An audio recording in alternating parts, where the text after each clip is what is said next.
Why did you write A Ship's Tale? Well, after 40 years in the music business as a songwriter, producer, engineer, and all the hats you have to wear to go with all that, I decided I wanted to write down some of the stories that were in my mind. And this had been in my mind for a long time. The characters in the story are people I met around different waterfronts. I was lucky to be able to learn the ropes from those folks that were really seamen. And some actually served during the wartime, and in these places that I write about, they were some of the most resourceful scavengers who brought a whole new meaning to the word liberating. Whatever was needed to keep their ships going if there wasn't another way to get them. Imagine a Scottish captain, an Irish navigator, a British first mate and crew, and all thinking that they had the answers. They argue over each and every point, and in the end, they all had to pull on the same rope to make all this happen. Any two in a room would create a dust-up that you could hear all over the ship. That was their specialty. They could insult each other just incredibly without the use of profanity. Of course, profanity was always an option, and that's how it was. Of course, profanity was optional, yeah. Well, now that they've all passed into history, I felt like I was keeping them alive between the pages of the book. You have a long history of creativity. How is it that you have interjected a novel into an already busy creative life? This story has been in the back of my mind for a long time, and it gradually started to write itself. The first person I talked to about it was someone I didn't recognize, and it turned out to be Alan Arkin. And he said it was a good story and to at least write it down. So I did. And it took me a lot longer to write it down than I thought because I had never done this before. I started to record it on tape and then have somebody do the transcribing. That didn't work out too well, so I found a voice recognition program that worked really good for my computer. And I could just sit and talk, and there we were. What in the story sparked your focus and attention to give it the time a novel takes? I never really thought about how long the process would take. I guess memories were the spark that started the flame. These people were gone now, and history's all but forgotten them. But I remembered, and I wanted to share that.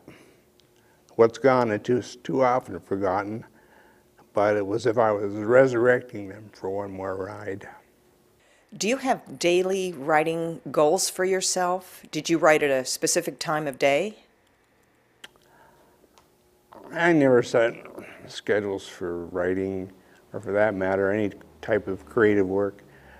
I don't know anybody that really does, unless it's under a studio situation where you're trying to create something.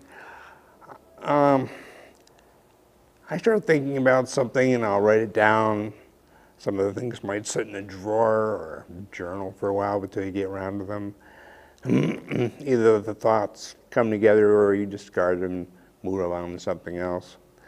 But I think I need to have a little bit more spontaneity that will drive that thought forward. That's why you can never schedule anything. Did you write continuously, or did the story evolve as you worked with the themes? Did you have any writing help or anyone you bounced ideas off of as you were writing? Well, the story evolved, it did evolve as I wrote it, and then it sort of took on a life of its own. Bounced ideas off people, yeah. Whether or not to put the bear in the story, whether or not to do this. Another helped me straighten out my British, spelling and phrasing and things. I met a man over the internet. His name was William Waller. He lived in Indonesia. And I was sending him things as I was doing them over the internet, and he was sending me back ideas. He lived in that area during the war. He was a part of this effort and a really good resource. He was in Jakarta in Indonesia, and once the book was finished, I went to send him one, but he had gone when the tsunami had come in, so I was never able to reach him again. I had him and other friends tell me to keep all my humor, no matter how strange, in different places, because it really helped move the book along. Did you choose C&M Online Media because they were willing to publish and market your book as an unknown first-time novelist? And did their publishing expertise and their being the first e-book publisher on the web have any influence on your choice? I was never part of the mainstream media, so literary agents weren't interested. They go for the name recognition thing. That's more important to them than the story you're trying to put out. When I submitted this to C&M Online Media, they published it because they liked the story, and they didn't care about somebody who'd never written a book before. I wanted A Ship's Tale to have its own momentum, and that's what we've got. I was curious about ebooks, and I was surprised how many people were actually reading them. Even though A Ship's Tale, was quite different. I was really surprised to the reaction that I got, being able to get endorsements from people like Walter Cronkite, Gary Jobson from the America's Cup, and Clive Cussler, another adventure writer. And it was a great thing. I suppose at some point you have to clarify what success really means. What would you say the theme or themes are in A Ship's Tale? Is there something you want to get across to the reader along with entertaining the reader? That a small group of people can affect change without the use of violence. There's no cannons or swashbuckling in A Ship's Tale. This is focusing on the three things to show how it was all made possible by the use of arm, heart, and brain. Is the story based on a true life adventure? No, this is a work of historical fiction. Everything in this book was happening in the UK in 1946, post-war England.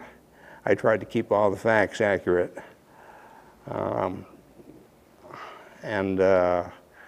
Resurrecting an old ship and the age of aircraft and radar without the British government being able to find it was my idea.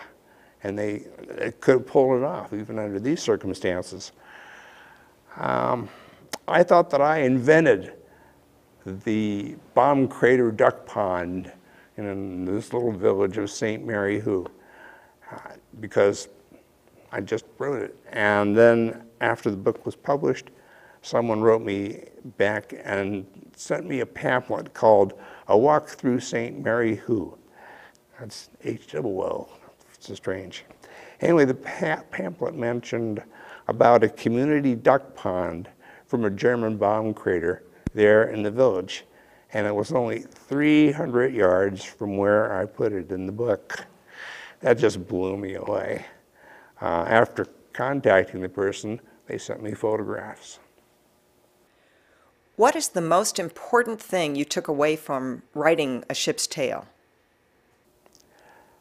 I think the most important thing was finding out I could actually do it, and my readers loving the story. And not only that it's 50-50 by men and women. It's not just an Uncle Charlie sea story. Do you have other novels planned? Yeah, I've written another book based on a true story. It's being edited now.